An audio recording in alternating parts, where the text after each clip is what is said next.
ngushimire kandi guikaze wo subscribe kuri The Choice Line TV uruwa agaciro cyane ngiye nitwa Jesse nk'ibisanzwe hanyuma rero nandi kukwereka update kuri Kigali JASS Junction Kigali JASS Junction igitaramo cya TIMAYA umuraperi ukomoka mu gihugu cya Nigeria wakoze concert muri Kigali. Hanyuma nakubwira yuko TIMAYA nyine amaze iminsi mike ari mu Rwanda aho aje kwifatanya n'abahanzi nyarwanda cyangwa abahanzi b'abanyarwanda mu gitaramo cyiswe Kigali JASS Junction.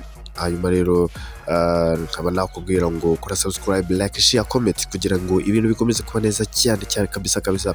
TIMAYA rero akaba yahuriye ku rubyiniro n'abahanzi batandukanye b'abanyarwanda harimo nka Okama, uramuzi cyane nko mu ndirimbo ye yitwa Pucyuri n'uyu munsi akaba yaririmbye kuri uyu 25 nyine ukwezi kwa gatatu mwaka wa 2022 muri Kigali JASS Junction.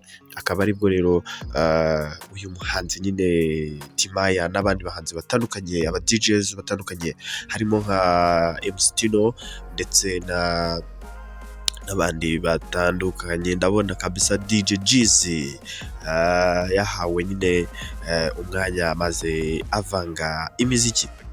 Hanyuma rero DJ Jizzy ndetse na janctiion nibo bari bayoboye ibirori, aho MC nyine yari janctiion nyine yari kuyobora ibirori gahunda za concert uko zari zihagaze. TIMAYA rero akaba yabyindanye n'abakobwa b'abanyarwandakazi hano karahava kabisa ndabona ibintu byari bimeze neza cyane. Ndabona yababwiye ngo yes, ndabona nyine ngo yabyishimiye cyane kabisa, yanyuzwe maze arababwira ngo naho utaha bazasubira. TIMAYA umwibuke mu ndirimbo nka different, umwibuke mu ndirimbo yakoranye na Urban Boys n'izindi ndirimbo zitandukanye. Afite collab nyinshi n'abahanzi b'abanyarwanda